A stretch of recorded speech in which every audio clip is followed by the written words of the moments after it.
পঞ্চম দফায় ১,০০০ কোটি টাকা বাড়ছে পদ্মা সেতুর নির্মাণ ব্যয়, পাইলিং জটিলতা, বন্যা, করোনাকে দায়।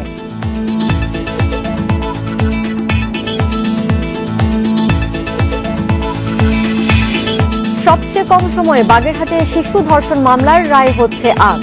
মাত্র ৬ কার্যদিবসে শেষ হচ্ছে বিচার কাজ।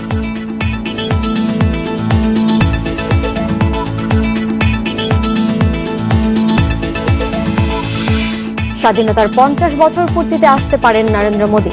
১৭ ডিসেম্বর শেখ হাসিনার সঙ্গে ভার্চুয়াল বৈঠক।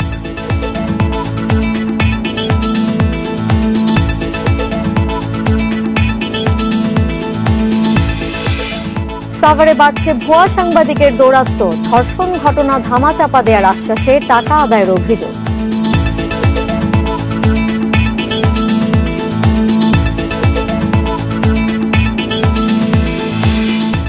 চাল, পেঁয়াজ ও আলুর সঙ্গে পাল্লা দিয়ে বেড়েছে ভোজ্য তেলের দাম। আজ থেকে শুরু হচ্ছে বাজার তদারকি।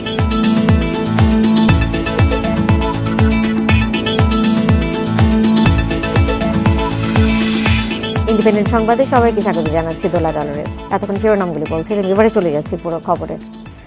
পঞ্চম দফায় পদ্মা সেতু নির্মাণ ব্যয় বাড়ছে। সেতু কর্তৃপক্ষ জানান ২০২১ সালের ডিসেম্বরের পরিবর্তে ২০২২ সালে সেতুর কাজ শেষ হলে সর্বোচ্চ ৯০০ থেকে ১,০০০ কোটি টাকা বাড়বে। সেক্ষেত্রে ব্যয় বেড়ে দাঁড়াবে ৩১,১৯৩ কোটি টাকা। পাইলিং জটিলতা, বন্যা ও করোনার কারণে সময় বেড়েছে প্রায় ৩ বছর, খরচে বেড়েছে কয়েক গুণ।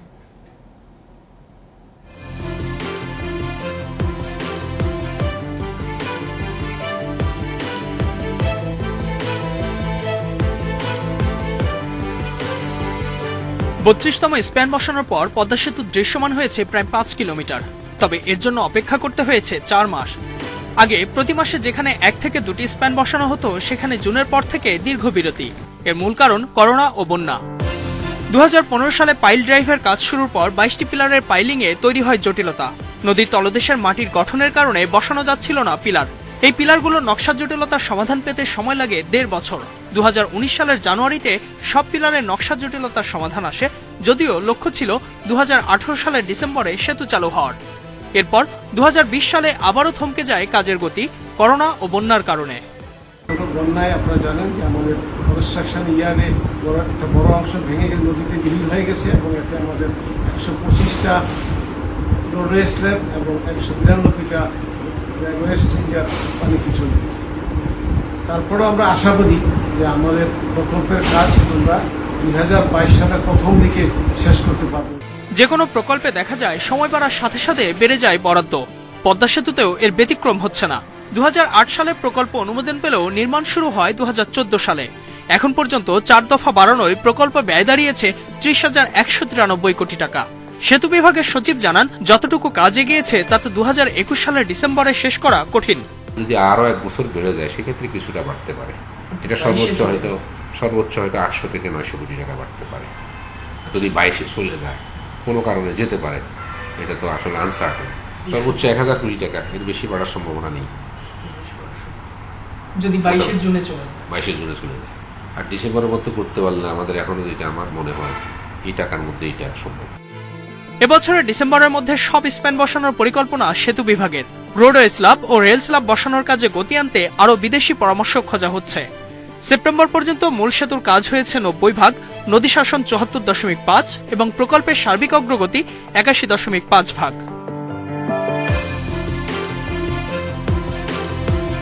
Ijazur Rahman, independent news, Dhaka. সবচেয়ে কম সময়ে আজ রায় হচ্ছে বাগেরহাটের পিতৃহীন ৭ বছর শিশু ধর্ষণ মামলার। ৬ কার্যদিবসে এর বিচার কাজ শেষ করে নারী ও শিশু নির্যাতন দমন ট্রাইব্যুনাল। ফৌজদারি মামলার দ্রুত রায়ের ক্ষেত্রে এটি দৃষ্টান্ত তৈরি করবে বলে মনে করছেন আইনজীবীরা। ৩রা অক্টোবর ধর্ষণের অভিযোগে মামলার পর আসামি আব্দুল মান্নানকে গ্রেপ্তার করে পুলিশ। ১১ অক্টোবর আদালতে দেওয়া হয় অভিযোগপত্র। স্পর্শকাতর হওয়ায় মামলাটি পাঠানো হয় নারী ও শিশু নির্যাতন দমন ট্রাইব্যুনাল ২-এ। ১১ অক্টোবর চার্জ গঠন করে আদালত। ১৩ অক্টোবর বাদী পক্ষের ১৬ জনের সাক্ষ্য নেওয়া হয়। ১৪ অক্টোবর চলে চিকিৎসক, জুডিশিয়াল ম্যাজিস্ট্রেট, নারী পুলিশ সদস্য ও তদন্ত কর্মকর্তার সাক্ষ্য গ্রহণ। ১৫ অক্টোবর নেওয়া হয় আসামির আত্মপক্ষ সমর্থনে সাফাই সাক্ষ্য। রোববার দুপুর ২টা থেকে বিকেল ৫টা পর্যন্ত বিচারক নূরে আলম চাঞ্চল্যকর এই মামলার উভয় পক্ষের যুক্তিতর্ক শোনেন। স্বল্প সময়ের মধ্যে নারী শিশু নির্যাতন দমন ট্রাইব্যুনালের মামলা শেষ করা যায়, এটা একটি দৃষ্টান্ত, এটা একটি মাইল ফলক বাংলাদেশের জন্য। দ্রুত বিচার ট্রাইব্যুনালের মাধ্যমে যত দ্রুত সম্ভব বিচার প্রক্রিয়া বাস্তবায়ন করা গেলে, দৃষ্টান্তমূলক শাস্তি স্থাপিত হলে বিচারহীনতার যে একটা সংস্কৃতি, মানুষের মন থেকে বিচার পাবো না, এই যে একটা জায়গা তৈরি হতে যাচ্ছিল, সেই জায়গাটা ঠিক হয়ে যাবে। শনিবারের উপনির্বাচনে কেন্দ্রে পোলিং এজেন্ট না দিয়ে ভোট বিতর্কিত করার পুরনো কৌশলে মেতেছে বিএনপি, দাবি আওয়ামী লীগ সাধারণ সম্পাদক ওবায়দুল কাদেরের। আর ফলাফল প্রত্যাখ্যান করে বিএনপি মহাসচিব মির্জা ফখরুল ইসলাম আলমগীর বললেন, 2018 জাতীয় নির্বাচনের মতোই সব উপনির্বাচনে ভোট ডাকাতি করে জয় পেয়েছে আওয়ামী লীগ। শনিবার অনুষ্ঠিত জাতীয় সংসদের ঢাকা 5 ও নওগাঁ 6 আসনের উপনির্বাচন নিয়ে বিপরীত অবস্থানে আওয়ামী লীগ ও বিএনপি। 2 আসনে আওয়ামী লীগ প্রার্থী বিজয়ী হবার পর দলের পক্ষ থেকে বলা হয়, ভোটার উপস্থিতি কম থাকলেও নির্বাচন সুষ্ঠু ও শান্তিপূর্ণ হয়েছে। তবে যথারীতি নির্বাচনে কারচুপির অভিযোগ করে ফলাফল প্রত্যাখ্যান করেছে বিএনপি। সকালে বঙ্গবন্ধু শেখ মুজিবুর রহমানের কনিষ্ঠ পুত্র শেখ রাসেলের 57তম জন্মদিন উপলক্ষে রাজধানীর বনানী কবরস্থানে শ্রদ্ধা জানানো শেষে সড়ক পরিবহন ও সেতুমন্ত্রী ওবায়দুল কাদের বলেন, ঢাকা 5-এর নির্বাচনে জনমতের প্রতিফলন ঘটেছে। বিরোধী দল নির্বাচনের আগে যে হম্বি করেছে, ইলেকশনের দিন তাদের ভোট আনার বা ভোট কেন্দ্রে আসার কোনো আগ্রহই ছিল না। সেখানে উপনির্বাচন হিসাবে আমার মনে হয় ঈশ্বর দিকে ভালো উপস্থিতি ছিল। এদিকে রোববার দুপুরে গুলশানে দলের চেয়ারপারসনের কার্যালয়ে সংবাদ সম্মেলনে বিএনপি মহাসচিব মির্জা ফখরুল ইসলাম আলমগীর অভিযোগ করেন, ঢাকা 5 ও নওগাঁ 6 উপনির্বাচনে ব্যাপক ভোট ডাকাতি করেছে আওয়ামী লীগ। নির্বাচন কমিশন তার দায়িত্ব পালন না করে দর্শকের ভূমিকায় ছিল বলেও অভিযোগ করেন তিনি। জাতীয় সংসদের উপনির্বাচনে আওয়ামী লীগ এবং সরকার দলীয় সন্ত্রাসী আইন শৃঙ্খলা রক্ষাকারী বাহিনীর সহায়তায় 2018 সালের জাতীয় নির্বাচনের মতোই ত্রাস সৃষ্টি করে এবং কেন্দ্র দখল করে জাল ভোট দিয়ে সিল মেরে বিরোধী দলের এজেন্টদের কেন্দ্র থেকে জোর করে বের করে দিয়ে ভোট ছিনতাই করে। উপনির্বাচনের ফলাফল বাতিল ও পুনরায় নির্বাচনের দাবিতে সোমবার সারা দেশে মহানগর ও জেলা সদরে এবং পরদিন উপজেলা এবং থানা পর্যায়ে বিক্ষোভ সমাবেশ ও মানববন্ধনের ঘোষণা দেন বিএনপি মহাসচিব। শনিবার উপনির্বাচনে নওগাঁ 6 আসনে 36% বেশি ভোট পড়লেও ঢাকা 5-এ ভোট পড়েছে মাত্র 10.43%। Jahanara Parvin, independent news, Dhaka. ময়মনসিংহের গৌরীপুর পৌরসভার আসন্ন নির্বাচনে প্রার্থী হতে চেয়েছিলেন স্বেচ্ছাসেবক লীগ নেতা মাসুদুর রহমান। এজন্য জনপ্রিয়তায় ভীত হয়ে তাকে হত্যা করা হয়েছে বলে অভিযোগ পরিবারের। এ হত্যার ঘটনায় আটক করা হয়েছে বিএনপি নেতা ও ইউপি চেয়ারম্যান রিয়াদুজ্জামান রিয়াদ সহ 4 জনকে। মাসুদের অনুসারীরা দিনভর বিক্ষোভ, রিয়াদ এবং বর্তমান পৌর মেয়র সহ কয়েকজনের বাড়িতে ভাঙচুর করেছে অগ্নিসংযোগও। ময়মনসিংহের গৌরীপুরে আসন্ন পৌরসভা নির্বাচনে আওয়ামী লীগের মনোনয়ন প্রত্যাশী ছিলেন উপজেলা স্বেচ্ছাসেবক লীগের নিহত সাধারণ সম্পাদক মাসুদুর রহমান শুভ্র। পরিবারের অভিযোগ, তার জনপ্রিয়তা হুমকি হয়ে দাঁড়িয়েছিল নিজ দলের প্রতিপক্ষ ও বিএনপি প্রার্থীর জন্য। এই কারণেই হত্যা করা হয়েছে তাকে। বর্তমানে তার ইন্দ্রনে হয়েছে, কিছু মানুষ আমার ছেলের মারার লেগে 4 দিক দিয়ে ঘেরা করছে। আমি ভিজা চাই, আমার স্বামী কোনো বিএনপি ফ্যামিলির সন্তান না, আওয়ামী লীগ ফ্যামিলির সন্তান, এই আওয়ামী লীগের জন্য জীবন দিছে। হত্যার প্রতিবাদে রোববার দিনভর পৌর শহরে দফায় দফায় বিক্ষোভ মিছিল করেছেন শুভ্রর সমর্থকরা। এ ঘটনায় আটক বিএনপি নেতা ও মইলাকান্দা ইউনিয়ন পরিষদ চেয়ারম্যান রিয়াদুজ্জামান রিয়াদ, তার আত্মীয় প্রতিবেশী এবং আওয়ামী লীগ নেতা পৌর মেয়র রফিকুল ইসলামের বাড়ি ও দোকানে ভাঙচুর ও অগ্নিসংযোগ করেছে বিক্ষুব্ধরা। আজকে জনবিচ্ছিন্ন জামাত বিএনপি এইভাবেই আমাদের পরিচ্ছন্ন নেতাকর্মীদেরকে হত্যা করে যাচ্ছে। যে ঘটনাটা ঘটিয়েছে সেটা রিয়াদের শক্তিতে নয়, ভাড়াটিয়া সন্ত্রাসী রিয়াদকে ব্যবহার করে শুভ্রকে হত্যা করেছে। পরিস্থিতি নিয়ন্ত্রণে পৌর এলাকায় অতিরিক্ত পুলিশ মোতায়েন করা হয়েছে বলে জানিয়েছেন কর্মকর্তারা। সবার এই সহযোগিতায় বর্তমানে আইন শৃঙ্খলার পরিস্থিতি স্বাভাবিকই আছে এবং আমরা জেলা পুলিশ থেকে অতিরিক্ত পুলিশ মোতায়েন করা হয়েছে। শনিবার রাতে বাড়ি ফেরার সময় গৌরীপুরের মধ্যবাজার এলাকায় স্বেচ্ছাসেবক লীগ নেতা শুভ্রকে কুপিয়ে পালিয়ে যায় দুর্বৃত্তরা। ময়মনসিংহ মেডিকেল কলেজ হাসপাতালে নিলে তাকে মৃত ঘোষণা করে চিকিৎসক। রোববার বিকালে পারিবারিক কবরস্থানে দাফন করা হয় তার মরদেহ। Independent news desk. নির্বাচনী আচরণবিধি লঙ্ঘন, দায়িত্বরত কর্মকর্তাকে হুমকির অভিযোগে নির্বাচন কমিশনের মামলায় আগাম জামিন চেয়ে হাইকোর্টে আবেদন করেছেন ফরিদপুর 4 আসনের সংসদ সদস্য মুজিবুর রহমান চৌধুরী নিক্সন। সংশ্লিষ্ট শাখায় রোববার আবেদনটি জমা দেওয়া হয়েছে বলে জানিয়েছেন তার আইনজীবী এম মঞ্জুর আলম। তবে কি যুক্তিতে আগাম জামিন চাওয়া হয়েছে তা জানাননি তিনি। এই সপ্তাহে শুনানির জন্য মামলাটি আসতে পারে। বৃহস্পতিবার নিক্সনের বিরুদ্ধে মামলাটি করেন ফরিদপুরের জ্যেষ্ঠ নির্বাচন কর্মকর্তা। এর এজাহারে বলা হয়েছে 10 অক্টোবর চর ভদ্রাসন উপজেলার উপনির্বাচনে কেন্দ্রভিত্তিক নির্বাহী ম্যাজিস্ট্রেট নিযুক্ত করায় জেলা প্রশাসক অতুল সরকারের কাছে ফোনে কৈফিয়ত দাবি করেন তিনি। তার সমর্থিত প্রার্থী পরাজিত হলে মহাসড়ক অবরোধ করার হুমকি দেওয়ার অভিযোগও আনা হয়েছে তার বিরুদ্ধে।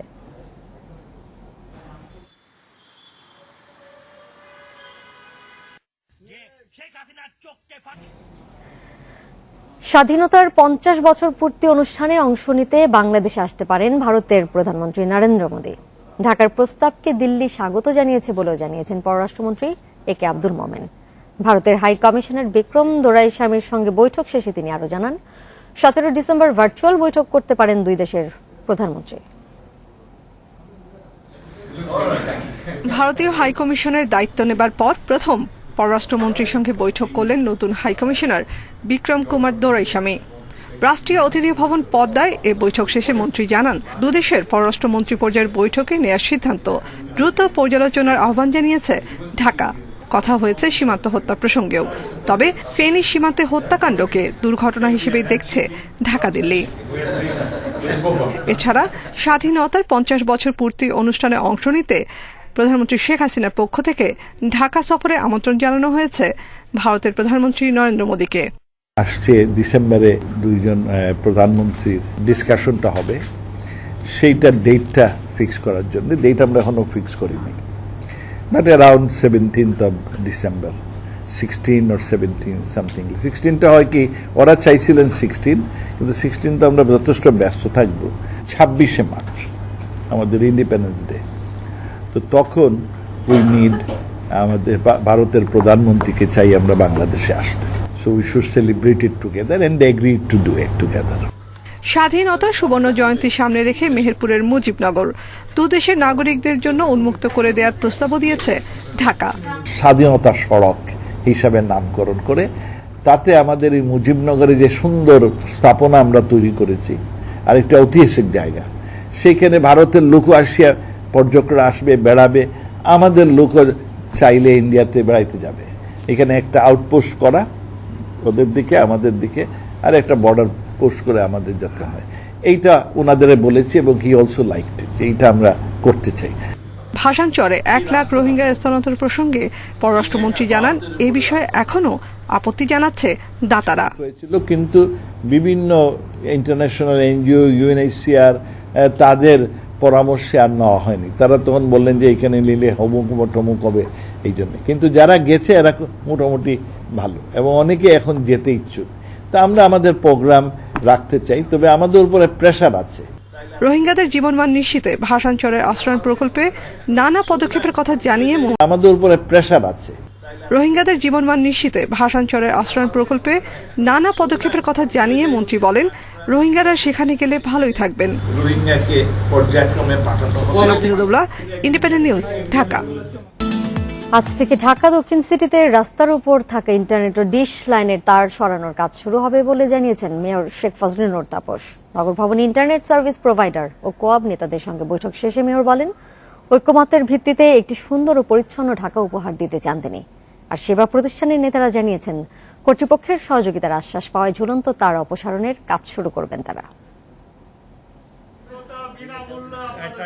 ঢাকা দক্ষিণ সিটিতে ঝুলন্ত তার অপসারণ নিয়ে জটিলতার অবসান হলো।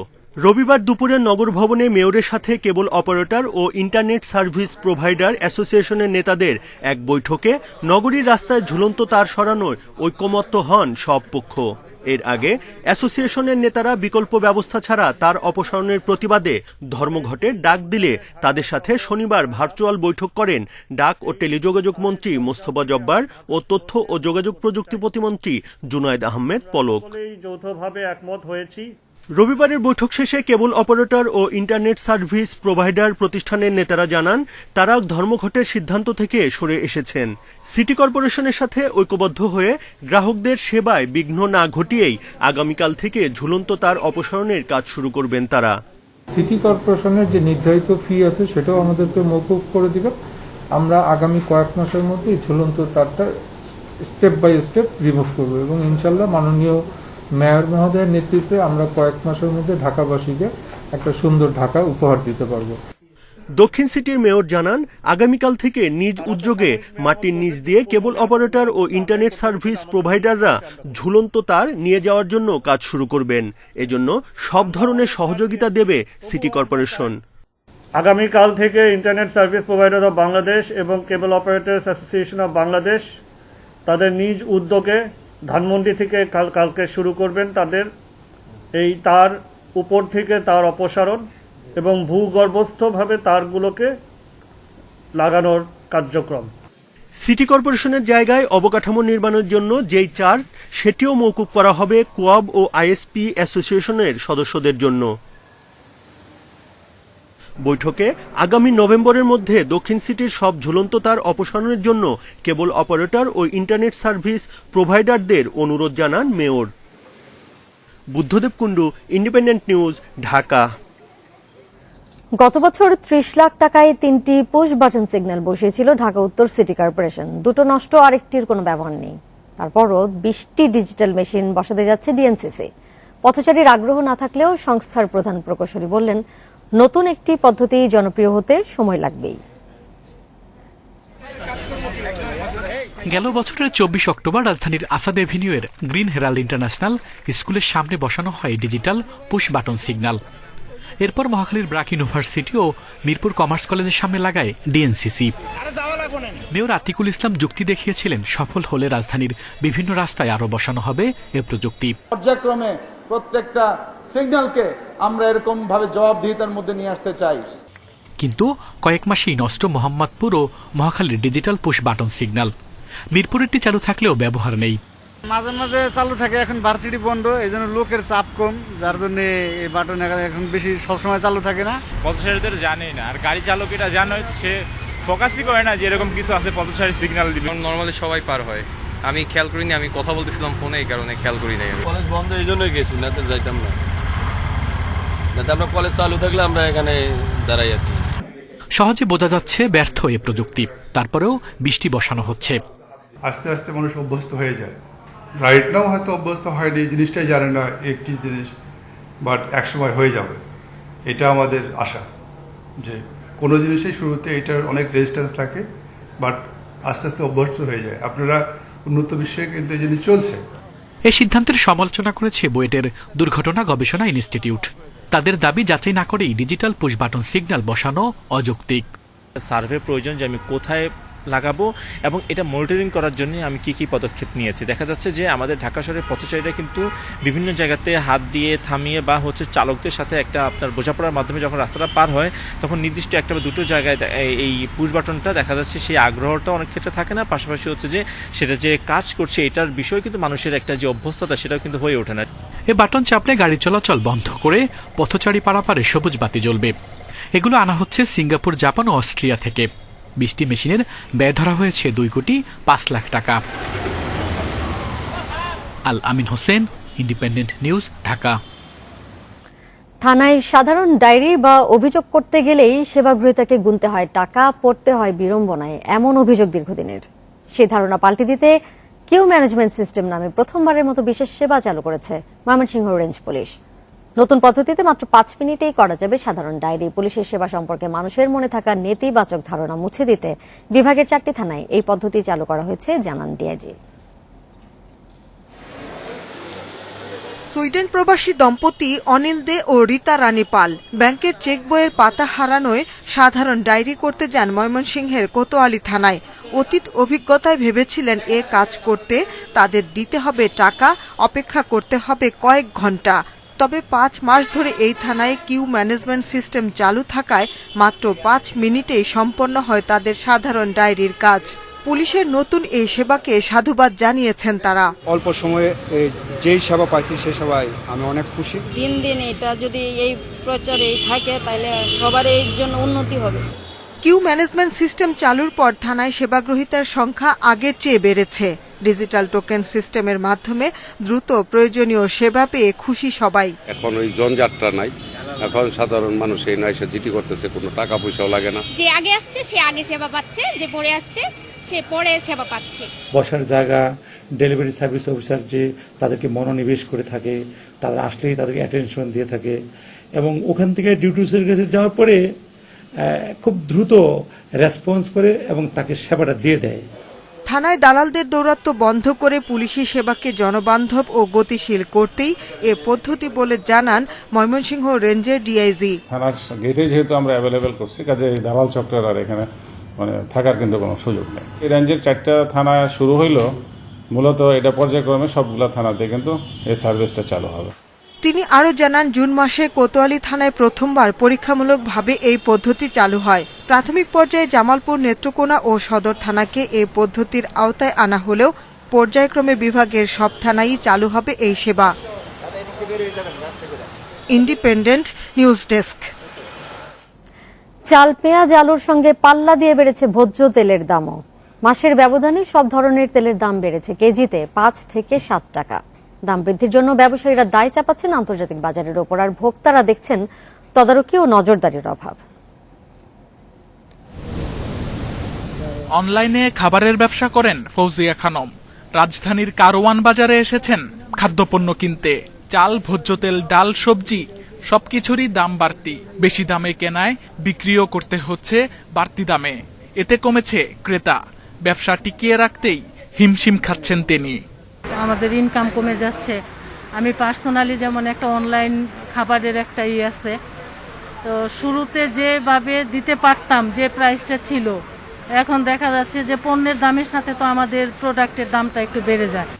কারওয়ান বাজারের ব্যবসায়ী মোহাম্মদ মনোয়ার জানালেন ভোজ্য তেলের বাজারে অস্থিরতা নিয়ে। 1 মাস আগে 1 লিটার পাম অয়েল 80 টাকায় বিক্রি হলেও এখন হচ্ছে 85 থেকে 90 টাকায়। খোলা সয়াবিনও কেজিতে 5 টাকা বেড়ে বিক্রি হচ্ছে 97 থেকে 98 টাকায়। গত মাসে থেকে আমাদের এই মাসে প্রায় সয়াবিনও কেজিতে 5 টাকা বেড়ে বিক্রি হচ্ছে 97 থেকে 98 টাকায়।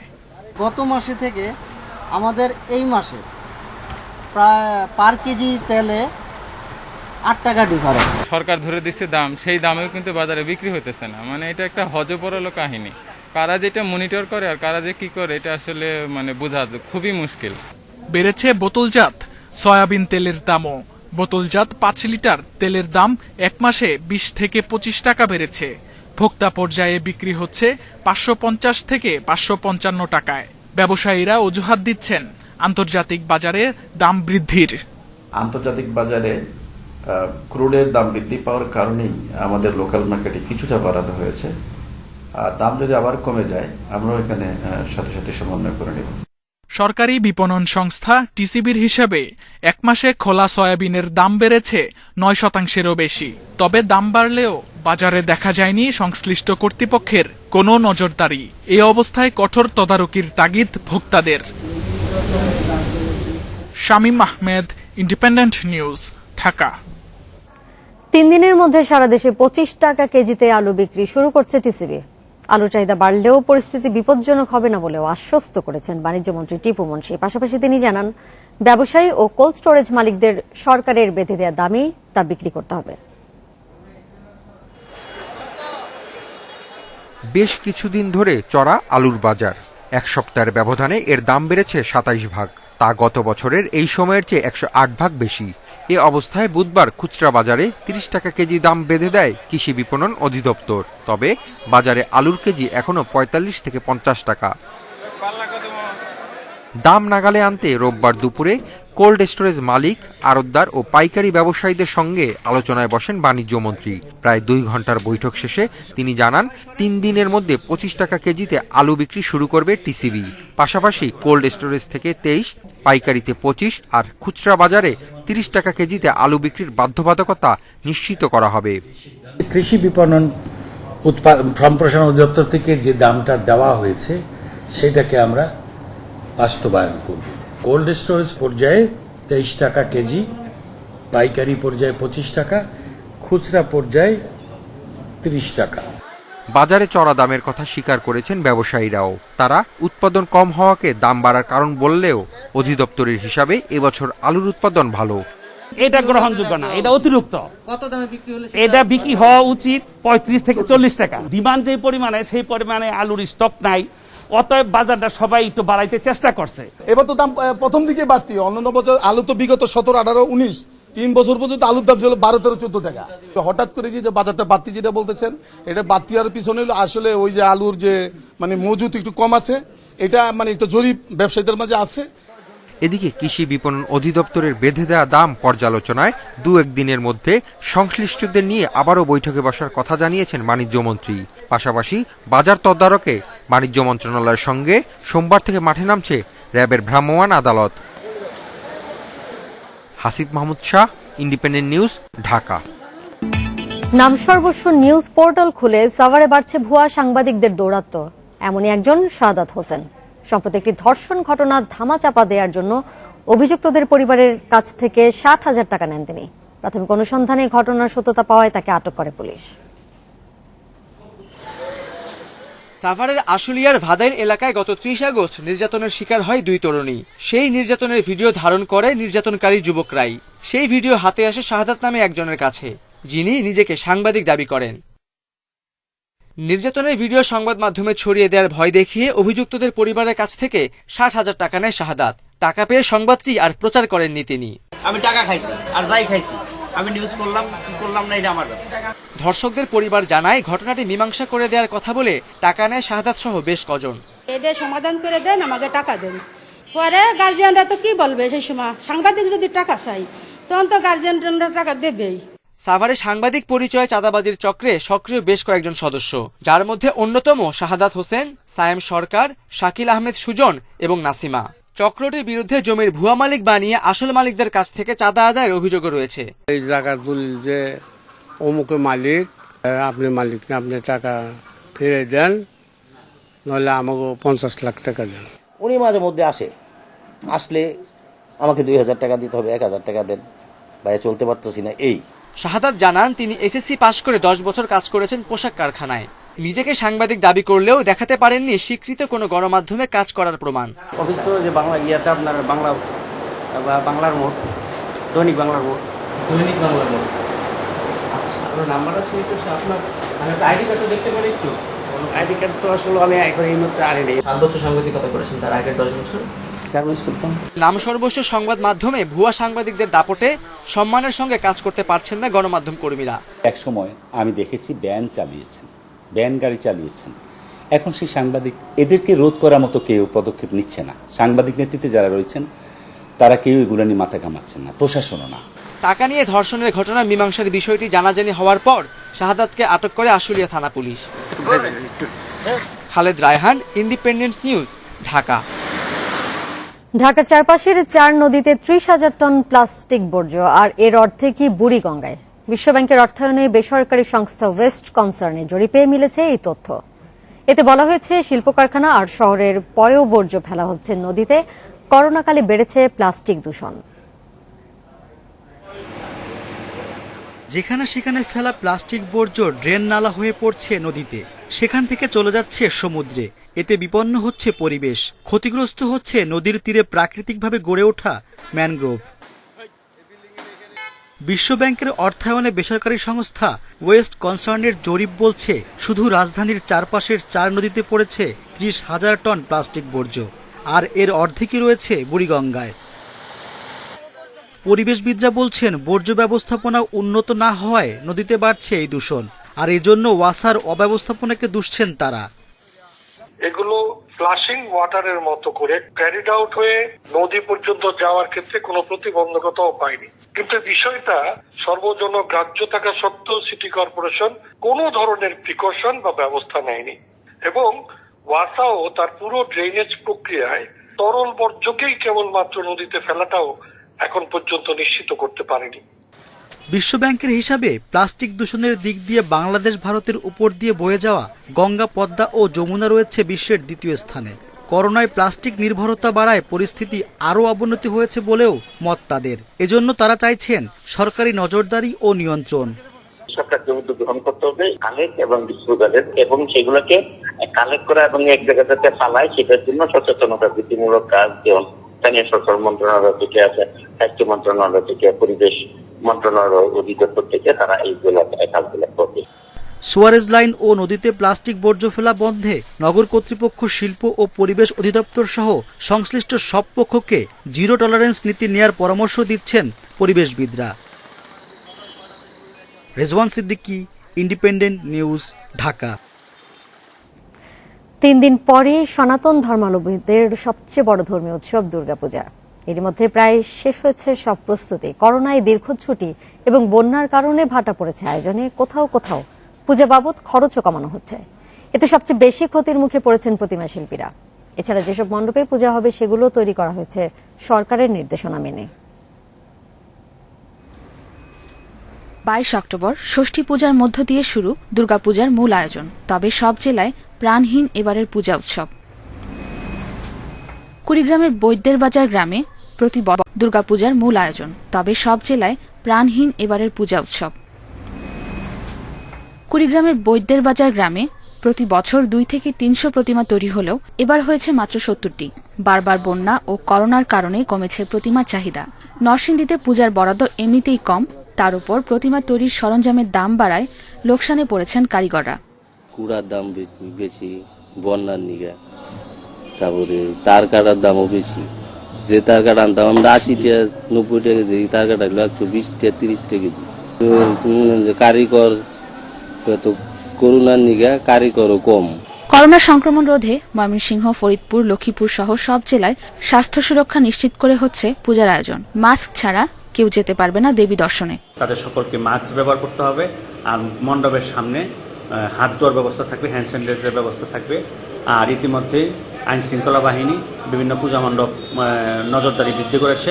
প্রতিটা মন্দিরে আমাদের নো মাস্ক, নো এন্ট্রি, এই সিস্টেমে আমরা ভক্তবিন্দুদের আহ্বান জানাবো এবং তারা সামাজিক ডিস্টেন্স রেখেই পূজাটা দর্শন করবেন।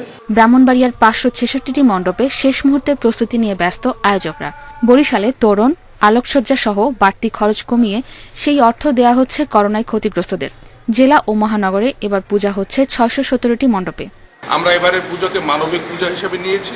আমরা এবারের পূজা আমাদের যে অর্থ বাঁচবে সেই অর্থ দিয়ে আমরা মানবতার সেবায় কাজে লাগাবো। প্রতিটা মন্দিরে এইভাবেই সিদ্ধান্ত নিয়েছি। পাশাপাশি আমাদের মায়ের কাছে আমরা প্রাণ ভরে আকুতি জানাবো এবারে সাত্ত্বিক পূজার মাধ্যমে, যেন সারা বিশ্বে এবারে এই করোনা থেকে মুক্ত। 26 অক্টোবর বিজয়া দশমীর মধ্য দিয়ে শেষ হবে এবারের দুর্গোৎসবের আয়োজন। সার্বিক নিরাপত্তায় স্বেচ্ছাসেবীদের পাশাপাশি মাঠে থাকছে আইনশৃঙ্খলা বাহিনীর সদস্যরা। মেহরিন জাহান, ইন্ডিপেন্ডেন্ট নিউজ ডেস্ক। বিশ্বে একদিনে করোনা ভাইরাসে আরো 3,900 মানুষের মৃত্যু হয়েছে। নতুন শনাক্ত 3,20,000 মানুষের নিয়ে এ পর্যন্ত করোনায় প্রাণহানি ছাড়ালো 11 লাখ। মোট আক্রান্ত 4 কোটি 2 লাখের বেশি। 24 ঘন্টায় করোনায় সবচেয়ে বেশি 565 জনের মৃত্যু হয়েছে ভারতে। নতুন শনাক্ত 55,000। যুক্তরাষ্ট্রে টানা কয়েকদিন পর কিছুটা কমেছে মৃত্যুর হার। রোববার সেখানে মারা গেছে 446 জন। নতুন শনাক্ত 44,000। ফ্রান্সে 24 ঘন্টায় 30,000 করোনা রোগী শনাক্ত হয়েছে। যুক্তরাজ্যে শনাক্ত হয়েছে 17,000 রোগী। সুইজারল্যান্ডে সংক্রমণ বাড়ায় গণপরিবহনে মাস্ক পরা বাধ্যতামূলক করা হয়েছে। ইতালিতে করোনার বিস্তার ঠেকাতে বাতিল হয়েছে সব ধরনের ফেস্টিভ্যাল। এদিকে মেক্সিকোতে রোববার করোনায় 355 জনের মৃত্যু হয়েছে। আর্জেন্টিনায় নতুন শনাক্ত হয়েছে 10,000 রোগী। বিসিবি প্রেসিডেন্টস কাপে আজ মাহমুদুল্লাহর দলের বাঁচা মরার লড়াই। প্রতিপক্ষ তামিম একাদশ। হারলেই বিদায় নিতে হবে, আর আসরের এক ম্যাচ বাকি থাকলেই ফাইনালে উঠবে তামিম ও নাজমুল একাদশ। মিরপুরের হোম অফ ক্রিকেটে খেলা শুরু দুপুর 1:30টায়। 3 ম্যাচে 1 জয়ে টেবিলের সবার নিচে মাহমুদুল্লাহর দল। 1 ম্যাচ কম খেলে 2 পয়েন্ট নিয়ে টেবিলের 2 নম্বরে তামিমের দল। জয় পেলেই আসরের ফাইনালে উঠে যাবে তারা। শিরোপার লড়াই হবে নাজমুল একাদশের বিপক্ষে, তবে একমাত্র জয়ে তামিমদের বিপক্ষে আসায় আত্মবিশ্বাসী মাহমুদুল্লাহ একাদশ। এই ম্যাচে ঘুরে দাঁড়াতে চায় তারা। দুই দলের বড় সমস্যা ব্যাটিং অর্ডার। রানের দেখা পাচ্ছেন না সিনিয়র পরীক্ষিতরা। রোমাঞ্চকর লড়াই উপহার দিয়েছে আইপিএল। একই দিনে 2টি ম্যাচে দেখা মিলেছে 3টি সুপার ওভারের। কিংস 11 পাঞ্জাবকে 177 রানের চ্যালেঞ্জিং টার্গেট ছুড়ে দিয়েছিল মুম্বাই। জবাবে লোকেশ রাহুলের অনবদ্য ব্যাটিংয়ে ম্যাচ জয়ের পথেই ছিল পাঞ্জাব, তবে শেষটা হয় ড্রয়ে। এরপর সুপার ওভারে বুমরার বিধ্বংসী বোলিংয়ে মাত্র 5 রানে গুটিয়ে যায় পাঞ্জাব। কিন্তু বিপরীতে সামিও দুর্দান্ত বল করেন। একের পর এক ইয়র্কারে রোহিতদের 5 রানে আটকে ফেলেন। তীব্র রোমাঞ্চ ছড়িয়ে ম্যাচ গড়ায় দ্বিতীয় সুপার ওভারে। এবারে নায়ক মায়াঙ্ক আগরওয়াল অসাধারণ এক ফিল্ডিংয়ে 6 রান বাঁচান তিনি। দ্বিতীয় সুপার ওভারে মুম্বাইয়ের দেয়া 12 রানের টার্গেটে শুরুতেই ছক্কা হাঁকান গেইল। বাকি কাজটা সারেন আগরওয়াল, আর এতেই টানা দ্বিতীয় জয় পাঞ্জাবের। এর আগে প্রথম ম্যাচও গড়ায় সুপার ওভারে লকি ফার্গুসনের দুর্দান্ত বোলিংয়ে হায়দরাবাদকে হারায় কলকাতা। আর এই ছিল এখনকার সংবাদে। এতক্ষণ সাথে থাকার জন্য সবাইকে ধন্যবাদ।